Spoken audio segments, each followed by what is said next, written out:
অক্সফোর্ডে মুখ্যমন্ত্রীর অনুষ্ঠান বানচালের চেষ্টা। কেলগ কলেজে মুখ্যমন্ত্রীর বক্তৃতার মাঝে বাধা। বক্তৃতার সময় গন্ডগোলের চেষ্টা দর্শক আসনে উপস্থিত একাংশের। মুখ্যমন্ত্রীকে বলতে বাধা উপস্থিত একাংশের। পরিস্থিতি মোকাবিলা করে ফের বক্তৃতা শুরু করেন Mamata. I don't mind. Please raise your voice. It is a democracy. Please raise your voice. I listen. I will listen carefully. You know the case is sub judice and also it is central government has taken over. It is not with us. Please don't do politics here. It is not a political state that you can do it with me in my state, not here. And you know better than me the crowdfunding and all.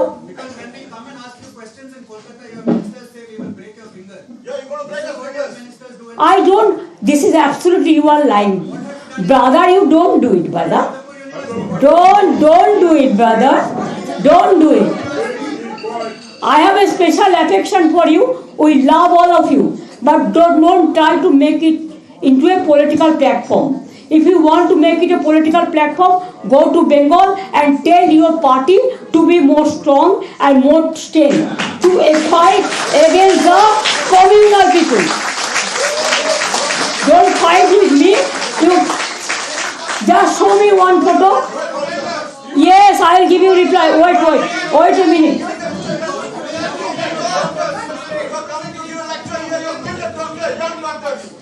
This is you here. This is you want to kill me. I was about to die. This is your atrocities. Just see. Just have a look. Have a look. How you. This is not a drama platform. This is a platform where you have to allow the people to listen. Don't behave like this. Don't behave like this. It is a misbehaving. Instead of insulting me, you are insulting your own institution. Don't disrespect your institution. You can disrespect me, but you cannot disrespect your institution. I am humble.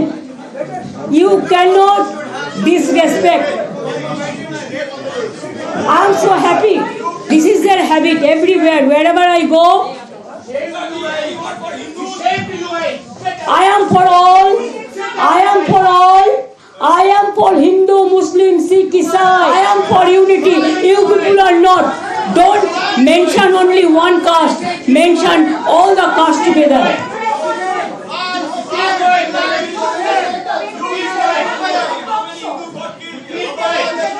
When your same thing can be repeated when your leaders will visit. Please remember this. It is not proper. You are my brother and sister. Don't do politics here. It is very easy to do the politics here, to do the narrative work here, to see the negative work here. But please, my ultra left friends and the left friends and some communal forces, don't behave like this. It don't be proper. But I love that your agenda you have fulfilled. I love that. My best wishes to all of you. Mamata Bandyopadhyay যখন অক্সফোর্ডে ভাষণ দিচ্ছিলেন, তার ভাষণের মাঝপথেই 6 থেকে 7 জন তারা নানা রকম প্রশ্ন করতে শুরু করেন এবং তাদের বলা হয় যে মুখ্যমন্ত্রী সবার সাথে কথা বলবেন তার ভাষণের পরে, কিন্তু তারা কোনো কথা শুনতে চাইছিলেন না। তারা গন্ডগোল করার এবং অনুষ্ঠানটা বানচালপূর্ণ করার চেষ্টা করছিলেন। যখন তারা এটা করেন তখন বারবার রিকোয়েস্ট করা হয় যে আপনারা চুপ করে বসুন, মুখ্যমন্ত্রী পরে আপনাদের সাথে সমস্ত ভাবে কথা বলবে, আপনারা প্রশ্নের উত্তর দেবেন। কিন্তু তারা এমন একটা ব্যবহার করছিলেন, এমন একটা ঘটনা ঘটাচ্ছিলেন যেখানে অনুষ্ঠানটা পণ্ড হয়ে যাচ্ছিল। মুখ্যমন্ত্রীর সফর সঙ্গী যারা ছিলেন তারা প্রত্যেকে রুখে দাঁড়ান এবং অক্সফোর্ডেরও বেশ কিছু মানুষ তারা রুখে দাঁড়ান এবং এই 6-7 জন তখন চুপ করে যান এবং তারা শাউটিং করতে শুরু করেন এবং ব্যানার পোস্টার তুলতে শুরু করেন। এবং এই সমস্ত ঘটনা যখন চলতে থাকে মুখ্যমন্ত্রী কিন্তু তার ভাষণ চালিয়ে যেতে থাকেন এবং তিনি পরিষ্কার বলে দেন, এভাবে তোমরা আমাকে জমাতে পারবে না। আমি নির্বাচিত মুখ্যমন্ত্রী, আমি নির্বাচন করে ক্ষমতায় এসেছি এবং ভোটে জিতে ক্ষমতায় এসেছি। হ্যাঁ, তোমাদের দয়ায় ক্ষমতায় আসেনি। আমি তোমাদেরকে খুব হাসি মুখে অ্যাকসেপ্ট করছি। একই সঙ্গে এটাও তোমাকে বলে দিচ্ছি যে তোমার দলের লোকেদের বলো যে তারা যেন নির্বাচনে জিতে আসেন। এবং ঘটনাচক্রে অক্সফোর্ডের সমস্ত মানুষ যারা ভাষণ শুনতে এসেছিলেন তারা কিন্তু এই ঘটনার প্রোটেস্ট করতে শুরু করেছিলেন এবং সমবেত প্রোটেস্টের সামনে, প্রতিবাদের সামনে কিন্তু এরা ম্যাচ গুটিয়ে পাঠাতে বাধ্য হয়। এবং একটা কথা বলার বিষয় যে এটা শুধুমাত্র একটা প্রোটেস্ট করেছেন, ঠিক আছে, এটা অবশ্যই, কিন্তু এটা দেশকে অসম্মান করারও ব্যাপার। তারা বলেন যে যারা ছিলেন, যারা ইন্ডাস্ট্রিয়ালিস্ট ছিলেন, যারা অক্সফোর্ডের মানুষজন ছিলেন, তারা প্রত্যেকেই ভারতীয় যারা ছিলেন, অধিকাংশ ভারতীয় ছিলেন, তারা বলেন যে গুটি কয়েকের জন্য আমাদের দেশ অসম্মানিত হচ্ছে। এবং একটা অক্সফোর্ডের মধ্যে একটা ঐতিহাসিক জায়গায় যেখানে মুখ্যমন্ত্রী বক্তৃতা দিচ্ছেন, তাকে ইনসাল্ট করা বা তাকে কিছু করা মানে দেশের অসম্মান, কারণ উনি দেশকে প্রতিনিধিত্ব করছেন। এরকম অবস্থার মধ্যে থেকে শেষ পর্যন্ত মুখ্যমন্ত্রী ভাষণ পরিষ্কারভাবে চাঁচাছোড়া ভাষায় তিনি বলে দেন যে তোমরা যেটা করছো মানুষের যোগ্য জবাব দেবে, মানুষের জবাব অতীতেও দিয়েছে, আবার যোগ্য জবাব দেবে। এবং তিনি তার ভাষণ চালিয়ে যেতে থাকেন। তারপরে তারা বেরিয়ে যায় এবং মুখ্যমন্ত্রী তার ভাষণ কমপ্লিট করেন। তারপরে লর্ড বেরিমোরিয়া এবং জনসন মিকি, যিনি প্রেসিডেন্ট অক্সফোর্ডের কেলক কলেজের, তারপরে তার প্রশ্নোত্তর পর্ব হয় এবং প্রশ্নোত্তর পর্ব তারপরেও আরো 40 মিনিট ধরে অনুষ্ঠান চলে এবং তারপরে কোনো অসুবিধা হয়নি। এবং শোনা গিয়েছিল যে মুখ্যমন্ত্রী বেরোনোর সময় তারা প্রোটেস্ট করবেন, কিন্তু তাদের আর ধারে পাশে দেখা যায়নি এবং এইভাবে অনুষ্ঠানটা নিশ্চিতভাবেই খুব সাকসেসফুলি কমপ্লিট হয়। রাজনৈতিক উদ্দেশ্যে অসভ্যতা, অক্সফোর্ডে বহিরাগতদের গন্ডগোল, বিক্ষোভকারীরা অক্সফোর্ডের পড়ুয়া নন, প্রত্যেককে চিহ্নিত করেছে অক্সফোর্ড, মুখ্যমন্ত্রীকে চিঠি দিয়ে জানালো কর্তৃপক্ষ।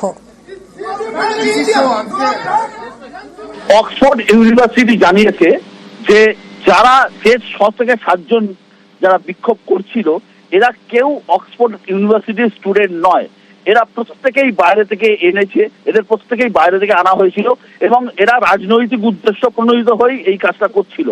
এবং যেহেতু এরা কেউ স্টুডেন্ট নয়, অক্সফোর্ডের স্টুডেন্ট নয়, এবং এরা নানা রকম ভাবে ঢুকেছিল অনুষ্ঠানের মধ্যে, তাদেরকে চিহ্নিত করা গেছে এবং অক্সফোর্ড ইউনিভার্সিটির পক্ষ থেকে মুখ্যমন্ত্রী মমতা বন্দ্যোপাধ্যায়কেও পুরো বিষয়টি জানিয়ে হচ্ছে। জোনাথন মিকি জানিয়েছেন যে তারা মুখ্যমন্ত্রীকে চিঠি পাঠাচ্ছেন যে এরা কেউই অক্সফোর্ডের কোনো স্টুডেন্ট নয়। অক্সফোর্ডে নারী ক্ষমতায়ন নিয়ে বলতে গিয়ে মুখ্যমন্ত্রীর মুখে কন্যাশ্রী থেকে লক্ষ্মীর ভান্ডার।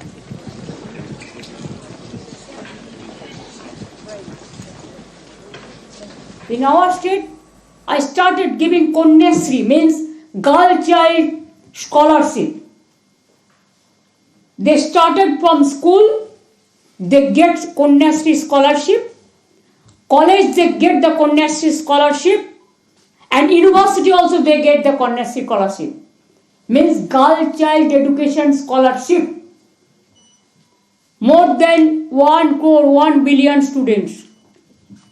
The girl child, and that's why our dropout rate is only maybe about 2%. Earlier it was about 30%, 40%. Now it became just zero, minus. You will be happy to know I went to Hague, Netherlands, because United Nations, they announced their first public award to Kanyasri project, and it was a unique program in India, and now everybody is following that model. We started one Lakshmi Bhandar program. Why this idea came? It's a model, I am telling you. Now all the states are following. After demonetization in our country, I have seen that women are crying because what they used to do, sometimes they keep their husband money, they preserve. If any crisis come, then they give this money for the special expenditure. Let me keep some money for the women empowerment. If we give a pay packet to them as a token money, it will be their own money, and from there they can spend the expenditure for their student, for their children. They can spend the money for their purchasing something, or they can spend their money for other purposes. It will continue till that lady is alive. No restriction. We cannot say that if you have the scooter, if you have a car, if you have a house, then you will be restricted. No, every women. এই অনুষ্ঠানে মুখ্যমন্ত্রী প্রথমেই শুরু করেছিলেন ভারতবর্ষের মধ্যে বেঙ্গল কোন জায়গায় আছে এবং বেঙ্গল কি করে উন্নতি করছে, এবং মুখ্যমন্ত্রীর যে প্রকল্পগুলো, যেগুলো সামাজিক প্রকল্প, কন্যাশ্রী থেকে শুরু করে যে সমস্ত যে সামাজিক গার্ল চাইল্ডদের ক্ষেত্রে এবং মহিলাদের সংরক্ষণের ক্ষেত্রে নারী ক্ষমতায়নের লক্ষ্যে তিনি যে যে পদক্ষেপ নিয়েছেন, তার সরকার যা যা স্টেপস নিয়েছে, তার সরকার যা যা কাজ করেছেন, সেই কাজের বর্ণনা তিনি দিতে শুরু করেন। এবং পশ্চিমবঙ্গের অর্থনীতি এবং পশ্চিমবঙ্গে শিল্পের পরিবেশ থেকে শুরু করে এবং গ্রাম শহর এবং ইউনিভার্সিটি যেগুলো যেভাবে উন্নতি করেছে, একই সঙ্গে তিনি এটা বলেন যে বিবিধের মাঝে মিলন মহানের এক পশ্চিমবঙ্গ, যেখানে সমস্ত সম্প্রদায়ের মানুষ, মুসলমান, হিন্দু, শিখ, ইসাই সবাই একসঙ্গে শান্তিপূর্ণভাবে বসবাস করে এবং ইউনিটি ডাইভার্সিটি তার লক্ষ্য। এবং সেভাবেই তিনি মনে করেন যে নারীর ক্ষমতায়নকে আরো উপরে আনতে গেলে, নারীকে আরো শক্তিশালী করতে গেলে তাদের হাতে অর্থনৈতিক ক্ষমতা দেওয়া দরকার। সেই অর্থনৈতিক ক্ষমতা দেওয়ার লক্ষ্যেই তিনি লক্ষ্মীর ভান্ডারের মতো প্রকল্প শুরু করেছেন। তাকে প্রশ্ন করা হয় যে লক্ষ্মীর ভান্ডার এবং কন্যাশ্রী নিয়ে, তিনি বলেন হ্যাঁ, লক্ষ্মীর ভান্ডার এমন একটা প্রকল্প যে প্রকল্পের মাধ্যমে মহিলাদের ক্ষমতায়ন হয়, মহিলাদের হাতে সরাসরি ব্যাংকে টাকা ঢোকে এবং মহিলারা সেই টাকা খরচা করবেন এবং তার ফলে কি রাজ্যের অর্থনীতিতেও একটা বড় পার্ট তারা নেন। এটা মুখ্যমন্ত্রী যখন বলেন, পাশাপাশি মুখ্যমন্ত্রী রবীন্দ্রনাথকে উদ্ধৃত করে বলেন যে রবীন্দ্রনাথ, স্বামী বিবেকানন্দের বাংলা, নজরুল এবং রামকৃষ্ণের বাংলায় আমরা সবাই এক, আমরা সবাই একযোগে থাকি, এখানে কোনো অশান্তির বাতাবরণ তৈরি হয় না।